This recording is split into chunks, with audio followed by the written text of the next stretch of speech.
जो last class थी हमारी उसके अंदर हमने क्लाउड कोड को इंटीग्रेट किया था वीएस कोड के साथ, और क्लाउड कोड को हमने वीएस कोड के साथ इंटीग्रेट करने के लिए हमने जो स्टेप फॉलो किए थे वो भी हमने क्लाउड से ही पूछे थे कि हमें क्लाउड ही बताए कि हमने किस तरीके से अपने वीएस कोड के टर्मिनल में हमने क्लाउड कोड को यूज़ करना है। और बहुत सारे स्टेप्स के बाद, बहुत सारे एरर्स के बाद हम एट लास्ट जो है वो सक्सेसफुल हो गए थे और हमने क्लाउड को वहाँ पे रन कर लिया था। तो चलते हैं हम दोबारा से, मैं क्लाउड ओपन करता हूँ यहाँ से। पहले तो डेस्कटॉप ऐप जो है वो मैं ओपन कर लेता हूँ, इसकी ज़रूरत नहीं होती है वैसे, मैं जस्ट आपको वैसे ही यहाँ बताने लगा हूँ। और क्लाउड की जो एप्लीकेशन है वो मैंने ओपन कर ली है, और यहाँ पे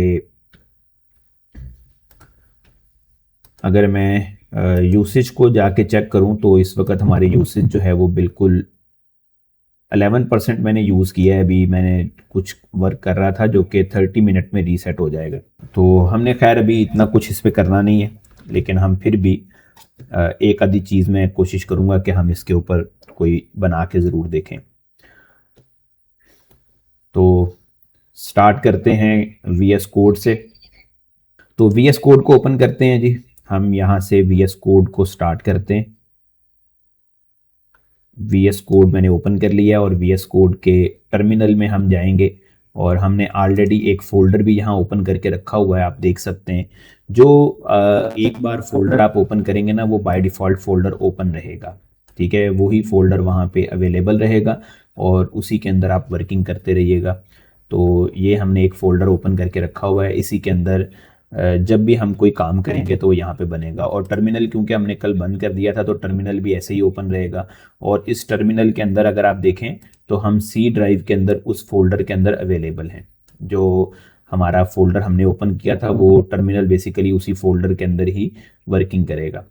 यहाँ पे अब अगर हम क्लाउड लिखें और क्लाउड लिख के एंटर प्रेस करें तो ये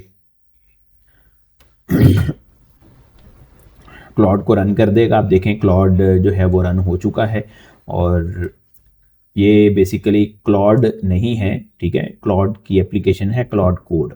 तो मैं आपको यहाँ पे दिखा देता हूँ, आपको यहाँ से पता चल जाएगा दिस इज़ क्लाउड कोड। तो क्लाउड कोड हम यूज़ कर रहे हैं, और अभी हमने ना थोड़ा सा यहाँ पे चीज़ों को अंडरस्टैंड करना है, इसके ऊपर काम करने का कुछ तरीका है वो हम अंडरस्टैंड करेंगे। तो यहाँ पे कुछ कमांड्स होती हैं जो हमने रन करनी होती हैं। बहुत सारी कमांड्स हैं जो हमें मिल जाती हैं जो रन करने के लिए हम इस्तेमाल करते हैं, जिसमें अगर मैं यहाँ पे स्लैश का इस्तेमाल करूँ तो स्लैश के साथ आपको यहाँ बहुत सारी कमांड्स मिल जाती हैं। अगर आप यहाँ पे इनको नीचे लेके आएंगे, जैसे जैसे मैं एरो की प्रेस करता जाऊँगा तो यहाँ बहुत सारी कमांड्स आपको मिलती रहेंगी, बहुत सारी कमांड्स यहाँ मिलती रहेंगी। उसमें एक कॉमन कमांड यहाँ पे एजेंट्स की है। ये बेसिकली एक सब एजेंट बनाने के लिए इस्तेमाल होती है। ये इसको हम छोड़ देंगे कि ये क्या है, इन फ्यूचर कभी हम इसको ज़रूर यूज़ करेंगे। मैं अभी बिल्कुल सिंपल रखूँगा कि हम इसको बहुत कॉम्प्लिकेट ना करके इस्तेमाल करें, हम डायरेक्ट इसका इस्तेमाल करना शुरू कर दें। तो एजेंट्स जो हैं ये बेसिकली क्योंकि एआई के अंदर एजेंट होते हैं और एआई के एजेंट ही हमारा काम करते हैं। तो हमारी नज़र में ये जो क्लाउड कोड है ये एक एजेंट का रोल प्ले करेगा जो हमारे लिए कोड लिखेगा। तो हम सब एजेंट भी बना सकते हैं, ठीक है जी। सिंपल बता देता हूँ सब एजेंट बनाने का फ़ायदा क्या होता है कि जी कुछ काम हमारे ऐसे होते हैं जो हम चाहते हैं कि बहुत टिपिकल काम जो है ना वो हमारा जो मेन एजेंट है वो ना करे, तो हम कोई नॉर्मल से काम करने के लिए एक सब एजेंट बना के हम उसको भी दे सकते हैं कि वो हमारा काम करे। तो सब एजेंट को भी हम छोड़ देते हैं। यहाँ पे और बहुत सारी कमांड्स हैं।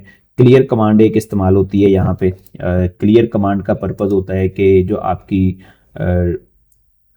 कॉन्टेक्स्ट विंडो है, जो आपका सेशन है उसको क्लियर करने के लिए इस्तेमाल होता है। Start a new session with empty context, ठीक है, जिसमें आपका जो कॉन्टेक्स्ट है ना वो बिल्कुल एम्प्टी हो जाएगा और बिल्कुल नए सिरे से वो उसको स्टार्ट करेगा।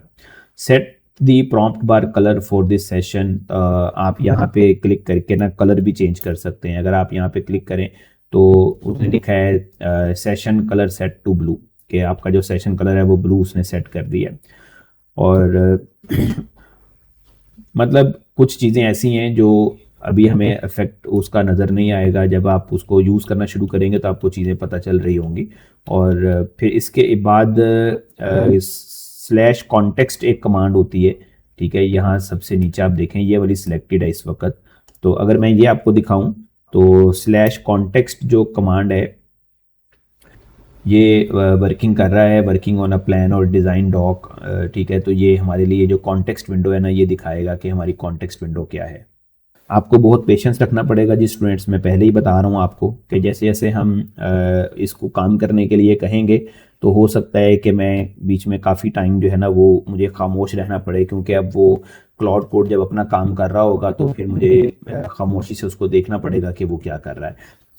तो ये बेसिकली आपको दिखा रहा है कि जी ये आपकी जो कॉन्टेक्स्ट विंडो है, जैसे जैसे हम क्लाउड से क्वेश्चंस पूछते जाएंगे तो वो यहाँ पे कॉन्टेक्स्ट विंडो बढ़ता जाएगा, ये भरता जाएगा, ठीक है।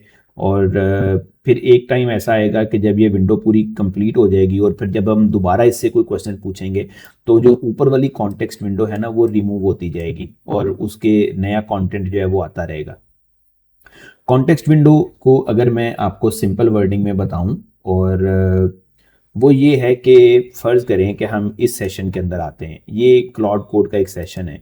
अगर मैं यहाँ पे इससे कोई भी बात करता हूँ, फ़र्ज़ करें कि हेलो हाउ आर यू, मैंने जस्ट एक सिंपल उसको मैसेज भेजा है और ये उसको हमारे मैसेज को देख के हमें रिप्लाई करेगा। तो ये जो आपके सामने एक विंडो बन रही है ना, this is called context window. आप कह सकते हैं कि ये कॉन्टेक्स्ट विंडो है, ठीक है। आई एम डूइंग वेल उसने एक मैसेज किया, मैं दोबारा से कोई मैसेज करूंगा तो ये हमारी कॉन्टेक्स्ट विंडो के अंदर ऐड होना शुरू हो जाएगा। तो ये कॉन्टेक्स्ट विंडो फुल हो जाती है। जैसे ये कॉन्टेक्स्ट विंडो फुल हो जाएगी और मैं कोई नया मैसेज भेजूंगा तो वो जो सबसे ऊपर वाला पहला मैसेज था, जैसे ये हेलो हाउ आर यू, वो उसमें से रिमूव होता जाएगा। तो ये बेसिकली कॉन्टेक्स्ट कमांड का काम है यहाँ पे। तो हमें ध्यान रखना होता है कि जी हम अगर कभी ऐसा काम कर रहे हो तो हमारी कॉन्टेक्स्ट विंडो फुल नहीं होनी चाहिए। अगर हमारी कभी कॉन्टेक्स्ट विंडो फुल हो जाए तो फिर हमें चाहिए कि हम उसकी ना कोई मार्कडाउन फाइल जो है वो क्रिएट कर लें, ताकि हमारी जो कॉन्टेक्स्ट है वो वेस्ट ना हो जाए। क्लाउड जो है ना वो जब आप किसी प्रोजेक्ट पे काम कर रहे होंगे तो वो शुरू से लेके एंड तक उसको एक एक बात पता होनी चाहिए कि आप किस पर्पस से क्लाउड से काम ले रहे हैं। तो अगर वो कॉन्टेक्स्ट विंडो पहले रिमूव करता जाएगा तो उसको समझ नहीं आएगी कि उसने काम क्या करना है, क्योंकि वो कंटेंट जो कॉन्टेक्स्ट पहले वाला है वो तो रिमूव होता जाएगा। तो फिर हम उसको ना किसी एक फाइल के अंदर यहाँ सेव भी करवाते जाएंगे। तो वो कैसे होगा वो मैं आपको आगे चल के बताता भी रहूंगा कि अब हमें ज़रूरत पड़ रही है कि ये काम हमने अपडेट करना है। वैसे क्लाउड कोड खुद ही करता रहता है, ये काम आपको करने की ज़रूरत भी नहीं पड़ेगी, ठीक है। इतना अंडरस्टैंड है वो कि वो ऑटोमेटिकली जो डेली का काम होगा ना उसको एक फाइल के अंदर अपडेट करता रहेगा, ताकि अगर कभी कॉन्टेक्स्ट विंडो वेस्ट हो भी जाए तब भी वो उसको अपडेट कर ले। अब यहाँ पे एक बात उसने लिखी है स्टूडेंट के, आप यहाँ पे देखें तो वो कह रहा है कि जी आपका जो ये कॉन्टेक्स्ट विंडो है इसमें 28,000 टोकन आपके यूज़ हो चुके हैं, जबकि टोटल टोकन उसने लिखे हैं 967,000 टोकन्स हैं एक कॉन्टेक्स्ट विंडो के। यानी तकरीबन 9 लाख से ज़्यादा हैं, 9.5 लाख से ज़्यादा टोकन्स अवेलेबल हैं, अराउंड 1 मिलियन बोल सकते हैं आप। तो ये काफ़ी सारे होते हैं टोकन, ये थोड़े नहीं है, ठीक है। बहुत सारे टोकन हैं, हम इनको जैसे जैसे हम यूज़ करेंगे आप देखिएगा ये टोकन यहाँ पे कंज्यूम होते जाएंगे। तो कॉन्टेक्स्ट विंडो का आपको पता लग गया है कि ये क्या होता है जी। नेक्स्ट कमांड हमारे पास यहाँ पे होगी एक, वो हम देखते हैं। और मैं 2-3 कमांड्स के बारे में बस बताऊंगा, बाकी कमांड्स हम साथ साथ उनको अंडरस्टैंड करेंगे कि वो क्या है। MCP जो है वो एक बहुत ही इम्पोर्टेंट कमांड है, ये भी हमने देखनी है। अगर मैं इसको क्लिक करूं तो वो अभी कह रहा है कि जी नो MCP सर्वर कन्फिगर्ड, कि आपका कोई MCP सर्वर कन्फिगर्ड नहीं है, ठीक है। तो ये एक बेसिकली प्रोटोकॉल है जो हम दूसरी सर्विसेज को अपने क्लाउड कोड के साथ लिंक करेंगे। तो वो कैसे ऐड करेंगे वो हम बाद में देखेंगे, जैसे गिटहब वगैरह हमने यहाँ पे इंटीग्रेट करना है तो वो हम अगली क्लासेस के अंदर देख लेंगे कि वो कैसे ऐड होता है। तो अभी वो कह रहा है कि नो MCP सर्वर, अभी कोई सर्वर जो है वो एग्जिस्ट नहीं करता। तो ये हम जब कभी ऐड करेंगे तो यहाँ पे वो आपको बताएगा कि ये हमारे MCP जो हैं वो हमने ये वाले कनेक्ट करके रखे हुए हैं। तो जो हमें ज़रूरत पड़ेगी वो हम यहाँ पे कनेक्ट कर लेंगे। फिर इसके बाद यहाँ पे एमसी के बाद एमसीपी के बाद हमारे पास यहाँ पे कुछ ऑप्शंस हैं। प्लान की एक ऑप्शन आती है जी कि इनेबल प्लान मोड। ठीक है, ये जैसे मैंने प्लान मोड ओपन किया तो आप यहाँ देखें नीचे प्लान मोड ओपन हो चुका है। प्लान मोड बेसिकली क्या है कि जब हमने कभी किसी बड़े प्रोजेक्ट पे काम करना होता है ना, तो हम क्लॉड से पहले प्लान बनवाते हैं। हम कहते हैं कि जी हमें एक प्लान बना के दे, ताकि हमें पता लग जाए कि क्लॉड काम कैसे करेगा, वो किस प्लान को फॉलो करेगा। और प्लान ही बनाना होता है जब भी आपने किसी प्रोजेक्ट पे काम करना होता है। आप लोग क्योंकि डेफिनेटली आईसीएस पढ़ के आए हैं, तो वहाँ आपने सॉफ्टवेयर डेवलपमेंट लाइफ साइकिल एक टॉपिक स्टडी किया था, जिसमें प्लानिंग जो है ना वो एक इनिशियल फेज है किसी भी सॉफ्टवेयर को बनाने का। तो ये प्रोसेस भी आप समझ लें कि ऐसा ही है। हम पहले यहाँ पे प्लानिंग करते हैं, खुद नहीं करते हैं, हम क्लॉड को ही कहेंगे कि वो हमें प्लान बना के दे कि वो काम कैसे करेगा। तो वो पूरा एक प्लान बना के देगा, उसके बाद फिर हम उसको कहेंगे कि जी नाउ गो फॉर इट, कि अब वो इस प्लान के ऊपर जा सकता है। और अगर हमें उस प्लान में कोई चेंजेस करनी है तो वो भी हम क्लॉड को बताएंगे कि जी ये प्लान हमें यहाँ पे चेंज करना है, यहाँ पे चेंजेस रिक्वायर है, तो वो उसकी चेंजेस भी हमें करके देगा। तो प्लान मोड जो है ये हम प्लान बनाने के लिए इस्तेमाल करते हैं। जब भी हम कभी काम करेंगे, किसी एक प्रोजेक्ट को स्टार्ट करेंगे, तो फिर वो हम एक प्लान वहाँ पे क्रिएट करवाएंगे इससे। और फिर इसके बाद हमारे पास है जी यहाँ पे इंस्टॉल गिटहब ऐप भी एक यहाँ पे कमांड है। सेटअप क्लॉड गिटहब एक्शन के आपको अगर अपनी गिटहब की रेपोजिटरी को यहाँ पे ऐड करना है तो वो भी हम यहाँ से कर सकते हैं। तो ये हम अपनी अगली क्लासेस के अंदर गिटहब को इंटीग्रेट ज़रूर करेंगे, क्योंकि जो भी काम आपने करना होता है, जो भी कोड आपको करना होता है, वो गिटहब पे पुश ज़रूर किया जाता है, ताकि आप वहाँ से फिर उसको डिप्लॉय कर सकें। तो वो जब हम बाद में देखेंगे अभी कि हमने ये काम कैसे करना है, ये टेक्निकल चीज़ें हम बाद में अंडरस्टैंड करेंगे। पहले हम जस्ट स्टार्ट करेंगे। लॉगिन में आपने अपना साइन इन करना होता है जी। अगर आप लॉगिन के ऊपर क्लिक करेंगे तो यहाँ से आप अपने अकाउंट को लॉगिन कर लेंगे, क्योंकि हमने एक बार लॉगिन करके रखा हुआ है, दोबारा लॉगिन करने की ज़रूरत नहीं है। ठीक है, अगर मैं यहाँ पे लॉगिन सेलेक्ट कर लूँ, ठीक है, अगर मैं यहाँ लॉगिन सेलेक्ट कर लूँ और वो ये कहेगा कि जी Claude code with authorise Claude code can be use with your Claude subscription. ठीक है, तो वो पूछ रहा है कि जी आपने कौन सी सब्सक्रिप्शन के साथ आपने इसको लॉगिन करना है। तो अगर मैं इसको क्लिक कर दूं और वो आपको वापस से ले जाएगा कहाँ पे, आपके ब्राउज़र के ऊपर के जी आप यहाँ पे इसको लॉगिन करें। ठीक है, तो यहाँ से आप अपने क्लाउड का जो भी अकाउंट है आप उसके साथ इसको लॉगिन कर सकते हैं। और मैं यहाँ पे जो हमारा लिंक है मैं उसके साथ इसको लॉगिन करता हूँ। और वो कह रहा है कि जी to continue click the link, click the code send verification code. उसने एक ईमेल हमें सेंड किया है और मैं उसके ऊपर जाता हूँ, जो अभी मुझे ईमेल अभी आई होगी, मैं वहाँ से कोड यहाँ पे एंटर करता हूँ। तो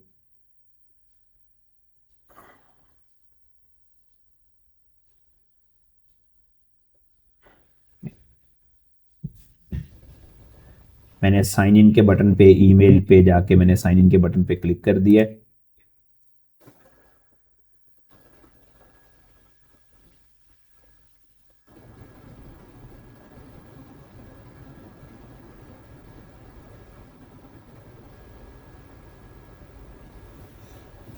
और ये प्रोसेस अभी फॉलो कर रहा है, अभी ये हो जाएगा थोड़ी देर में।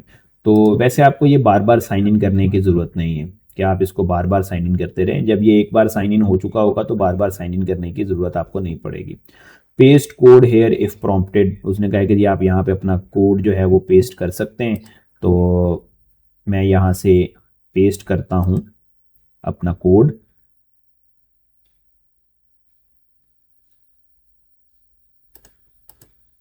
जी यहाँ पे हम टाइप करते हैं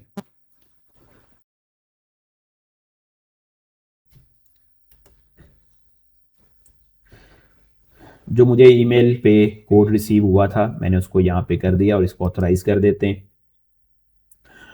और वो कह रहा है कि जी would like to connect to your Claude code. तो हमारा जो कोड है वो सक्सेसफुली साइन इन हो चुका है, आप यह देखें। तो उसने कहा है कि जी लॉग्ड इन, कि आप यहाँ पे लॉगिन हो चुके हैं। ये बार बार लॉगिन करने की ज़रूरत नहीं है आपको, मैंने जस्ट वैसे ही आपको बताया है कि लॉगिन कैसे करना है। मतलब अगर आपने पहली बार किया होगा तो लॉगिन तो करना पड़ेगा ना आपको, तो आप /login पे जाके आप इसको लॉगिन कर सकते हैं। यहाँ पे अगर मैं एंटर दबा दूँ तो वो लॉगिन हो चुका है। ठीक है। इसी तरह स्लैश लॉगआउट में आप जाके लॉगआउट भी कर सकते हैं। एक बार लॉगिन कर लेना है आपने, बार बार लॉगिन करने की आपको ज़रूरत नहीं पड़ेगी। और स्लैश मॉडल की एक कमांड होती है जी हमारे पास यहाँ पे, स्लैश मॉडल। ठीक है, स्लैश मॉडल की कमांड बहुत इंपॉर्टेंट है। अगर मैं स्लैश मॉडल की कमांड पे क्लिक करूं तो वो आपको बता रहा है कि जी आप कौन कौन से मॉडल को यूज़ कर सकते हैं। और वो कह रहा है कि जी डिफ़ॉल्ट है आपके पास Sonnet 5 efficient for routine task. ये रूटीन टास्क परफॉर्म करने के लिए ये बिल्कुल एफिशिएंट है। और रिकमेंडेड भी वो यही कह रहा है कि जी रिकमेंडेड यही है कि आप ये इस्तेमाल करें। और सोनेट 5 नीचे वही है, वही बात दोबारा फिर लिखी हुई है। फेबल 5 भी यूज़ किया जा सकता है, most capable for your hardest and longest running task. और वो कह रहे हैं कि जी ये बहुत ज़्यादा हार्डेस्ट है, और अगर आप इसको यूज़ करेंगे तो ये आपका जो यूसेज क्रेडिट है ना वो बस खा जाएगा बहुत जल्दी। ठीक है। आप यूँ समझ जाएं कि जो काम आपने सोनेट की मदद से करने हैं ये 20 गुना ज़्यादा आपका जो यूसेज है वो ख़त्म करवा देगा। फिर ओपस एक मॉडल भी होता है, बहुत ही अच्छा मॉडल है ये भी, best for everyday complex task और 2x यूसेज वर्सेस सोनेट। यानी अगर आपका जो सोनेट मॉडल है, फ़र्ज़ करें कि वो एक काम करने के लिए 100 टोकन कंज्यूम करता है, तो जो ओपस है वो इसके 2 गुना इस्तेमाल करेगा। बस ये है और कुछ भी नहीं है। लेकिन हम सारा काम अपना सोनेट 5 मॉडल से ही करेंगे, हम सारे काम इसी से परफॉर्म करेंगे। हाइकू 4.5 को रिकमेंड नहीं किया जाता। ठीक है। फास्टेस्ट फॉर क्विक आंसर, अगर आपने जस्ट चैटिंग करनी है तो फिर आप हाइको मॉडल को यूज़ करें ताकि आपके टोकन ज़्यादा कंज्यूम ना हो। तो हम जो मॉडल इस्तेमाल किया करेंगे वो सोनेट 5 है। तो अगर आप अपना काम करना चाह रहे हैं, आप चाहते हैं कि नहीं आपका काम बहुत तेज़ी से हो और आपने मॉडल चेंज करना है, तो आप यहाँ पे आके स्लैश मॉडल पे क्लिक करके आप अपना मॉडल चेंज कर सकते हैं। तो मॉडल चेंज करने की वैसे कोई इतनी ज़रूरत नहीं है।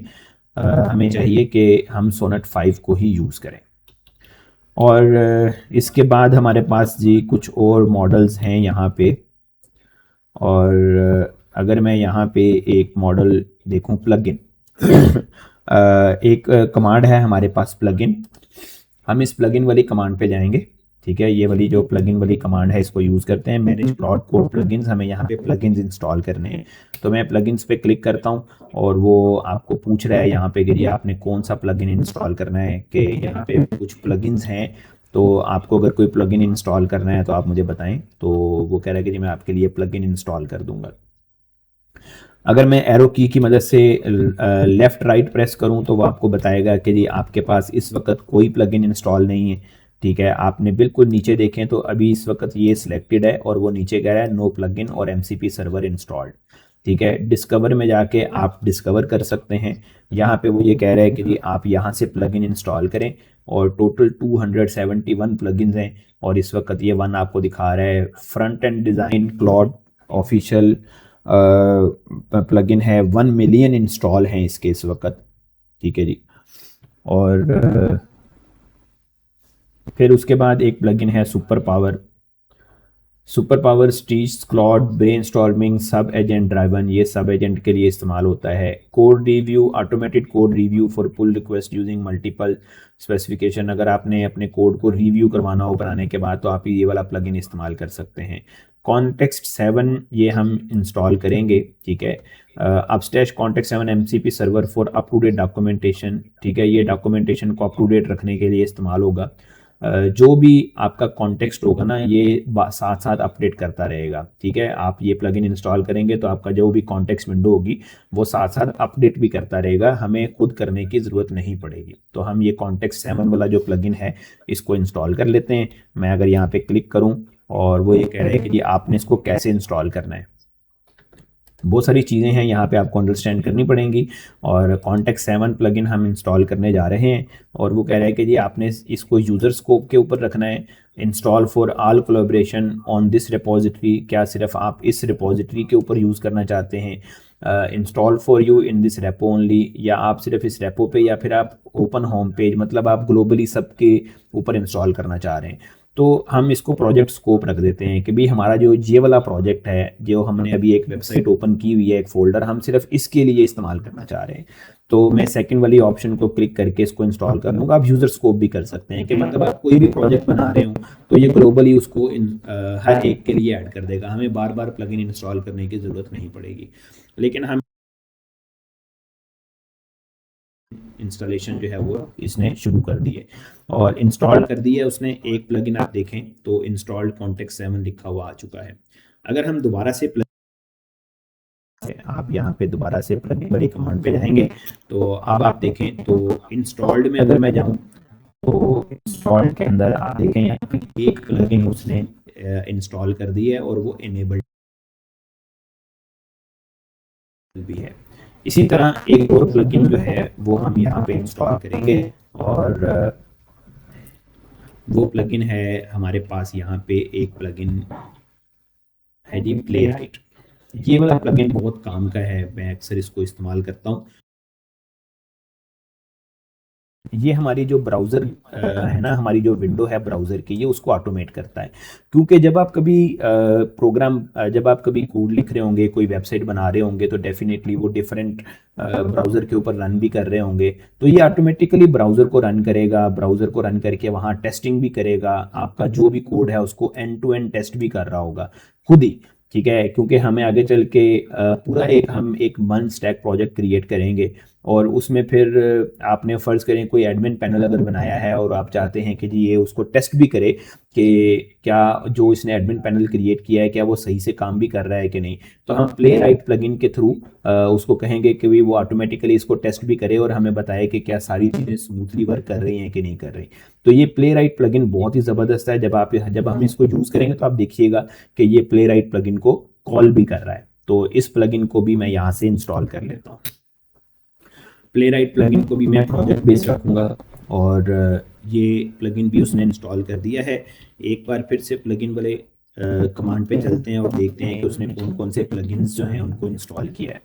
तो अब आप देखें यहाँ पे दो प्लगइन जो हैं वो हमारे इंस्टॉल हो चुके हैं। एक कॉन्टेक्स्ट 7 है जो हमारी कॉन्टेक्स्ट विंडो को मेंटेन करेगा और एक प्ले राइट है जो कि हमारे ब्राउज़र साइट के ऊपर एंड टू एंड टेस्टिंग के लिए यूज़ किया जाएगा।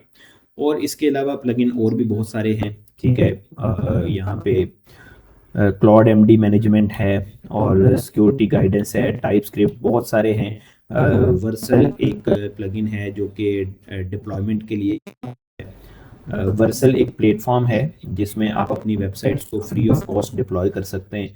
तो हम एक ऐप जो है ना वो अपनी वर्सल पे डिप्लॉय भी करेंगे क्योंकि इसमें पैसे को नहीं लगते, बिल्कुल फ्री होती है। तो ये भी मैं आपको करके दिखाऊंगा ये कैसे होती है। फिर क्लाउड कोड सेटअप है और ये हमने नहीं करना। फिग्मा को आप चाहें तो अगर आप फिग्मा का कोई डिज़ाइन वगैरह इसके साथ इंटीग्रेट करना चाहते हैं तो वो आप फिग्मा का जो प्लगइन है वो भी यूज़ कर सकते हैं। तो फिग्मा डिज़ाइन प्लेटफॉर्म इंटीग्रेशन है, ये भी आप यूज़ कर सकते हैं।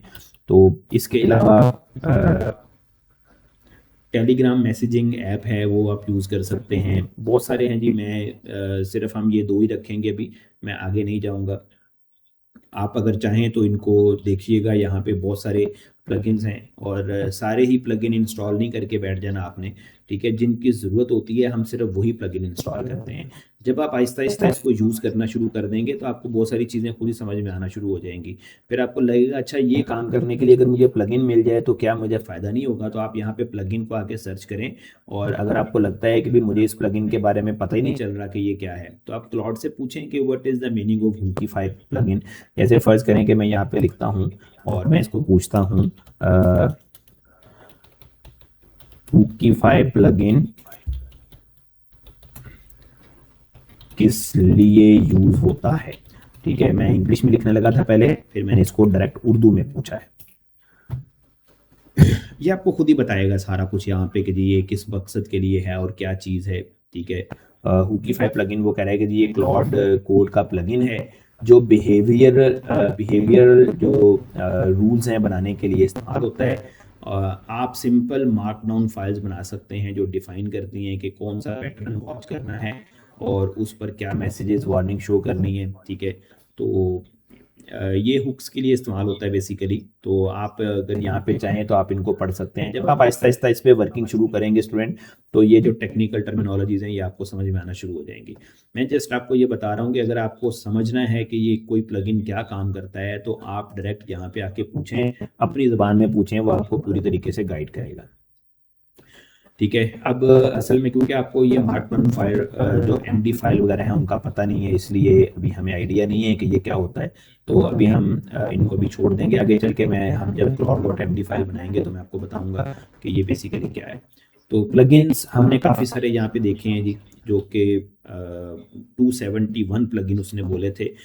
यहाँ पे बहुत सारे प्लगइन हैं, तो जो भी आपको चाहिए वो आप यूज़ कर सकते हैं। हम सिर्फ ये दो ही रखेंगे और इन दो से ही अभी हमें काम करना है।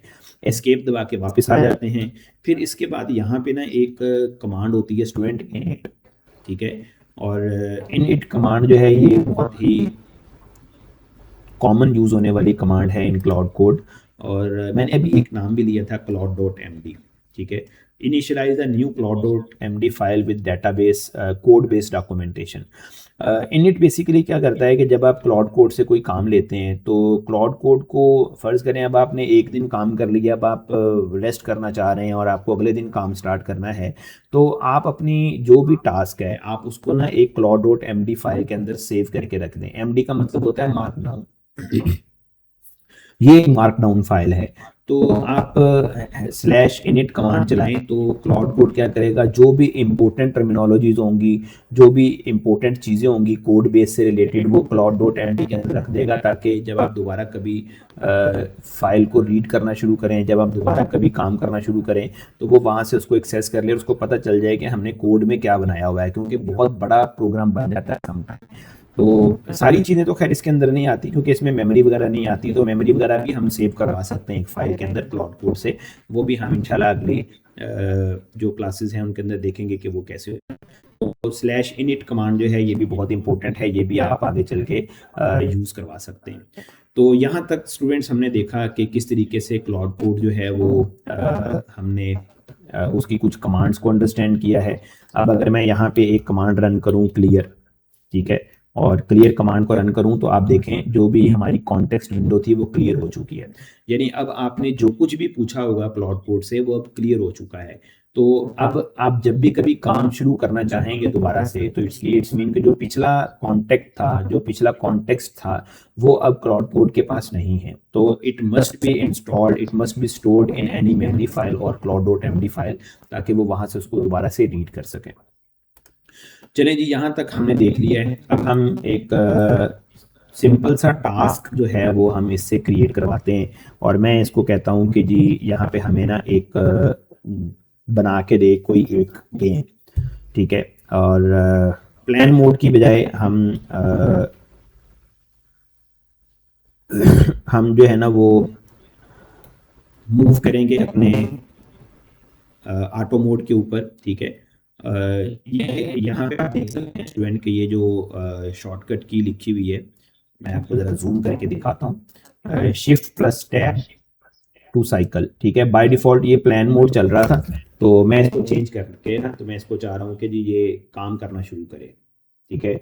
तो उसके लिए शिफ्ट प्लस टैब आपने की प्रेस करनी है, तो ये इसको चेंज कर देगा प्लान मोड को। तो मैं शिफ्ट टैब प्रेस कर रहा हूँ तो देखें ये ऑटो मोड हो चुका है।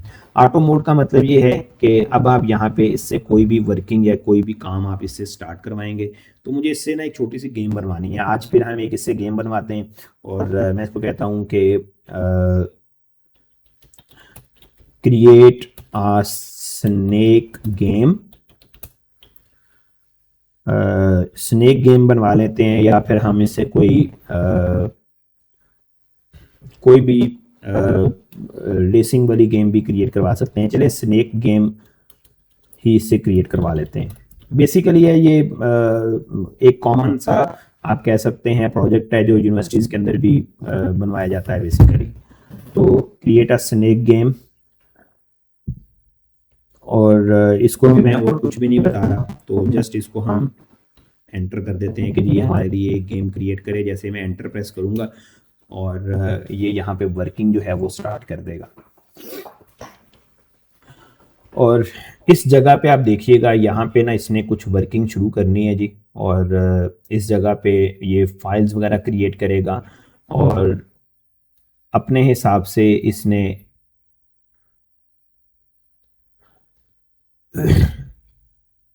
यहाँ पे वर्किंग स्टार्ट कर देनी है। और नीचे अगर आप ऑब्जर्व करेंगे तो ये टोकन कंज्यूम कर रहा है, यहाँ पे 2.2 थाउजेंड टोकन यूज़ हो चुके हैं।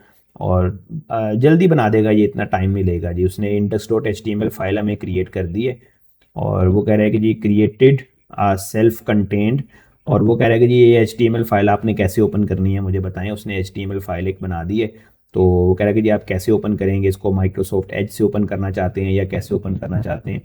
तो हम इसको कहते हैं कि जी माइक्रोसॉफ्ट एज से ही ओपन करवाएं, और ओपन करवा लेते हैं। तो हमारे सामने यहाँ पे आप देखें तो एक स्नेक गेम जो है वो उसने क्रिएट कर दी है, और स्टार्ट गेम पे क्लिक करते हैं और उसने हमें यहाँ पे आप देखें तो एरोज भी दिए हैं काम करने के लिए।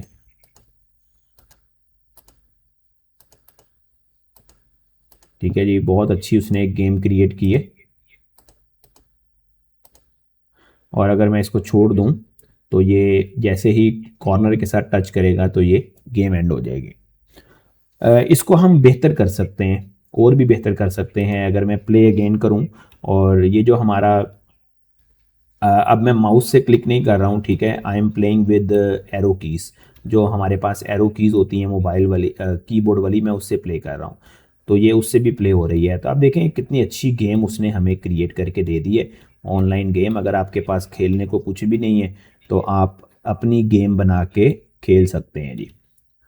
ठीक है, जैसे ही आप इसको छोड़ेंगे तो ये ख़त्म हो जाएगी। और मैंने जस्ट इसको इतना सा प्रॉम्प्ट दिया है, उसने हमें एक गेम यहाँ पे क्रिएट कर दी है। अगर मैं इस विंडो को नीचे लेके आऊँ और index.html वाली फाइल को यहाँ ओपन करूँ, तो आप देखें ये पूरी उसने एक फाइल हमें क्रिएट करके यहाँ पे दी है।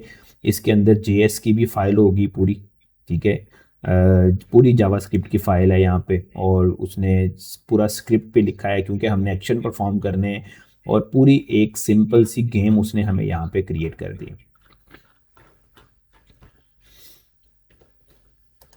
अब हम चाहें तो इसको और भी बेहतर कर सकते हैं, इसके अंदर और बहुत सारी चीज़ें हैं। तो मैंने आपको सिर्फ बताना ये चाह रहा था कि जैसे ही आप कोई कमांड देंगे ना यहाँ पे इसको काम करने के लिए, जैसे ही आप इसको यहाँ पे कोई भी प्रॉम्प्ट देंगे काम करने के लिए, तो ये उससे रिलेटेड जो भी फाइल्स हैं वो यहाँ क्रिएट करना शुरू कर देगा। जैसे उसने आप देखें इस फोल्डर के अंदर क्रिएट कर दी थी, ठीक है। और ये जो एक फाइल है यहाँ पे क्लॉड डॉट क्लॉड फोल्डर के अंदर जेसन फाइल एक उसने यहाँ पे क्रिएट की हुई है, ये पहले से बनाई थी उसने, ठीक है।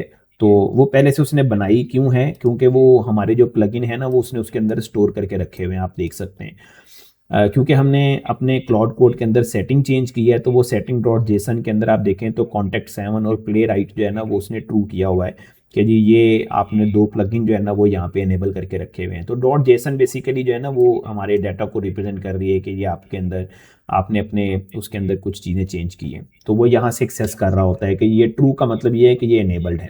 तो इसलिए आप इस क्लाउड डॉट क्लाउड को अभी छोड़ दें। जैसे ही आपने प्लगइन इंस्टॉल किया तो ये आपके पास भी यहाँ बन जाएगी, तो इससे घबराना नहीं है। ये हमारी index.html एक सिंपल फाइल है। अब आप चाहें तो यहाँ पे इस एप्लीकेशन को यहाँ से चूज़ करके बहुत सारी ऑप्शंस इसको दे सकते हैं। आप इसमें इसको कमांड दे सकते हैं कि जैसे आप अगर यहाँ पे प्ले अगेन पे मैं क्लिक करूँ, और इसको आप यहाँ पे कमांड दे सकते हैं कि मैं इसको प्ले करने के बाद मैंने यहाँ पे स्क्रीनशॉट लिया है और मैं इसको सिलेक्ट करके कॉपी करके तो मैं यहाँ पे पेस्ट करता हूँ, ठीक है। अब आप देखिएगा कि यहाँ पे पेस्ट करने का क्या तरीक़ेकार है। यहाँ पे आपने जब भी पेस्ट करना है तो पेस्ट करने के लिए Alt+V शॉर्टकट प्रेस किया जाता है। अगर आपको कमांड याद नहीं है तो क्वेश्चन मार्क दबाएं, और क्वेश्चन मार्क से आपको यहाँ पे ऑप्शंस नज़र आ जाएंगी, ठीक है।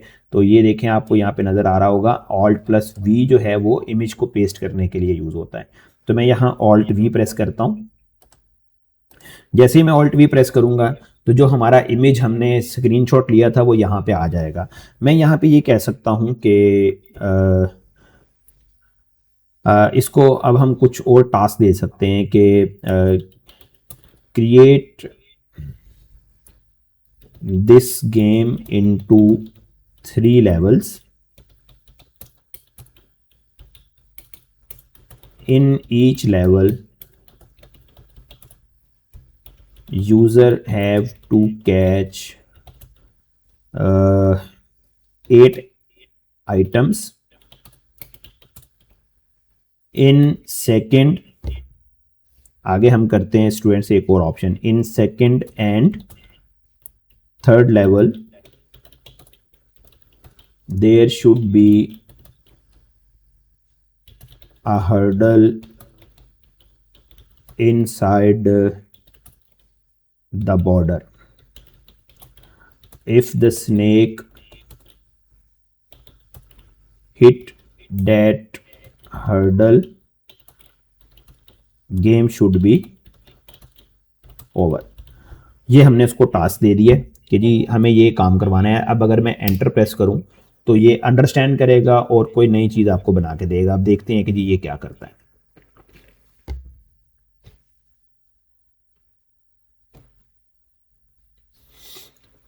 अच्छा, आप ये देखें, इसने एक प्लगइन जो है ना वो फ्रंट एंड डिज़ाइन प्लगइन उसने खुद ही इंस्टॉल किया है और मैंने उसको नहीं कहा। मैं उस वक्त इंस्टॉल करने लगा था, मैंने फिर छोड़ दिया क्योंकि कभी कभी ये प्लगइन्स को ना खुद ही इंस्टॉल करेगा अपने हिसाब से।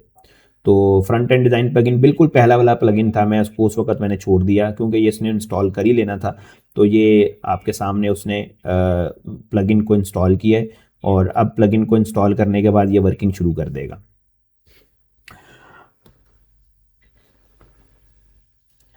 थोड़ा सा टाइम हम इसको देते हैं ताकि ये अपनी वर्किंग को पूरा करे और उसके बाद फिर हम देखते हैं कि जी हमारी जो गेम है इसमें उसने क्या चेंजेस परफॉर्म किए हैं और उसके बाद फिर हम इंशाल्लाह अपनी जो अगली क्लास है वो हम फिर कल स्टार्ट करेंगे। तो लेट्स चेक, 5000 टोकन, 6000 टोकन अभी तक यूज़ कर चुका है 1 मिनट के अंदर। तो इसमें घबराने की ज़रूरत नहीं है कि ये टोकन इतने सारे क्यों यूज़ हो रहे हैं। आप जब लर्निंग प्रोसेस के अंदर हैं तो टोकन यूज़ होने दें, क्योंकि आपने जब काम करना है तो वो तो टोकन यूज़ करेगा ही करेगा। आगे वो कह रहा है now let me open it to verify, और कह रहा है अच्छा मैं इसको वेरीफाई करता हूँ। और वेरीफाई करने के लिए ना आपको अगर मैं यहाँ पे दोबारा चेक करवाऊँ तो उसने कहा कि now let me open it to verify the levels and hurdles rendered and behave correctly. Updated, वो कह रहा है कि जी आपकी जो गेम है वो उसने अपडेट कर दी है with a 3 level structure. Level 1 open board, no hurdles, catch 8 items to advance, purple hurdle balls top bottom bar with a centre gap inside the border, catch 8 items to advance level 2 के अंदर है। Level 3 के अंदर उसने लिखा है tighter maze of hurdle walls left right और catch 8 items to win, hitting any purple hurdle block और आउटर। मुझे नहीं पता अभी उसने क्या बनाया, बहरहाल उसने कुछ इंडिकेशन हमें दी है कि जी ये चीज़ें मैंने कैच वहाँ पे क्रिएट की हैं। और हम देखते हैं फिर इसको रन करके चेक करते हैं कि जी उसने क्या चीज़ क्रिएट की है। Take a look in the browser, let me know if you would like the hurdle shapes change. अगर आपने हर्डल शेप चेंज करनी है तो फिर मुझे बताइएगा बाद में। तो चले हम गेम को प्ले करके देखते हैं कि जी हमारी गेम उसने क्या क्रिएट की है। लें जी, हम पहले तो यहाँ पे गेम को खेलते हैं और 8 आइटम्स हमें यहाँ पे सिलेक्ट करनी है ताकि हम लेवल 2 के ऊपर जा सकें। 5 आइटम हो चुकी हैं, 6, 7, it is moving very fast. 8 ले जी, 8 आइटम के बाद उसने कहा है कि जी आपका लेवल कंप्लीट हो चुका है, नाउ सेटिंग लेवल। तो आप देखें उसने हर्डल जो हैं वो बहुत अच्छी ऐड की हैं कि अब अगर आप ये पर्पल लाइंस को टच करेंगे तो आपकी गेम जो है वो ओवर हो जाएगी। ठीक है, और मैं इसको टच करता हूँ, ले जी गेम ओवर हो चुकी है। तो आप देखें हमने एक सिंपल, आप चाहें तो इस गेम को चाहे जितना मर्जी इंक्रीज कर लें, आप इसको लेवल्स बताते जाएं कि जी इस लेवल के अंदर इस तरह की हर्डल क्रिएट करे, इस लेवल के अंदर इस तरह की हर्डल क्रिएट करे, इट्स अप टू यू। तो बहरहाल मैंने आपको थोड़ा सा गाइड कर दिया स्टूडेंट के किस तरीके से आप एक गेम बनाने के बाद आपने उसमें चेंजेस क्या किए हैं। ठीक है, अब अगर आप इसको दोबारा चेक करेंगे अपनी HTML फाइल को तो इसके अंदर उसने बहुत सारी चेंजेस की होंगी। There is no need to learn about this, कि आपको ये समझने की जरूरत ही नहीं है कि ये क्या है। ठीक है, हमारी बला से जो मर्जी हो। ठीक है, हमारा काम हो रहा है, हमें इससे कोई फ़र्क नहीं पड़ता है। अब आपको लगता है कि नहीं इसके कलर वगैरह चेंज होने चाहिए, तो आप बताएँ उसको, वो कलर चेंज कर देगा आपको। अगर आपको लगता है कि नहीं आपको पता है कलर कहाँ से चेंज होते हैं, तो ये ऊपर पूरी सीएसएस लिखी हुई है उसने, आप यहाँ पे खुद भी चेंज कर सकते हैं। ठीक है, आप अपने हिसाब से, ये रूट में आप देखें तो रूट के अंदर सारे वेरिएबल उसने बनाए हुए हैं, यहाँ पे आप कलर वगैरह चेंज कर सकते हैं अपनी मर्जी से। तो हर्डल और हर्डल एज उसने यहाँ पे कलर वगैरह ऐड करके सारी पूरी एक जो गेम है वो आपको क्रिएट कर दी है with the help of cloud code. अब ये तो एक सिंपल आप कह सकते हैं एलिमेंट है, और अब इसमें लास्ट में आपको अगर देखें तो उसने 133 लाइंस ऐड की हैं और 13 लाइंस को रिमूव किया, जो हमने अपडेट उसको बताई थी उसके बाद। तो उसने 133 लाइंस को ऐड करके उसने 13 लाइंस को रिमूव करके हमारी जो अपडेटेड गेम थी वो हमें यहाँ पे प्रोवाइड कर दी है। और अभी तक इसमें सिर्फ एक ही पेज है, और उसी एक फाइल के अंदर, यहीं एक फाइल के अंदर जो आपकी कंप्लीट HTML CSS और जो जावास्क्रिप्ट है वो एक ही HTML फाइल के अंदर उसने इनलाइन रखी हुई है, हर जगह पे वो वहीं पे यूज़ कर रहा है। तो नो डाउट कि ये अलग अलग भी हो सकती है, आप उसको कह सकते हैं कि भी ये सारी चीज़ें अलग अलग क्रिएट करे, HTML अलग बनाए, CSS अलग बनाए और जावास्क्रिप्ट की फाइल अलग बनाए, तो वो आपको ये भी करके दे देगा। तो अभी मेरा ख्याल है इतना काफ़ी है, हम जस्ट इसको थोड़ा सा यहाँ पे क्लोज करेंगे, और मैं वापस से जो टर्मिनल विंडो है मैंने नीचे रखी हुई थी, मैं इसको यहाँ से वापस ऊपर लेके आता हूँ। ठीक है, तो ये हमारी आपने देखा जी क्लाउड कोड की मदद से आज हमने अपनी पहली गेम क्रिएट की, और गेम बनाने के बाद हमने उसके अंदर थोड़ी सी मॉडिफिकेशन भी की है। उम्मीद है कि आपको यहाँ तक टॉपिक जो है वो समझ में आ चुका होगा और क्लियर भी हो चुका होगा कि आपने काम कैसे करना है इसके अंदर। कुछ प्लगइन्स वगैरह हमने सीखे हैं। तो एक बार तमाम स्टूडेंट्स मुझे कंफर्म करें जी, यहाँ तक सबको ये चीज़ें क्लियर हैं। कल वाली जो क्लास होगी उसमें हम कोई एक छोटा सा प्रोजेक्ट जो है वो आगे स्टार्ट करेंगे, बनाना सीखेंगे। एक कंप्लीट कोशिश करेंगे कि मल्टीपल पेज की एक वेबसाइट जो है ना वो हम कल एक क्रिएट करें। See you in tomorrow class students, thank you so much, अल्लाह हाफिज़।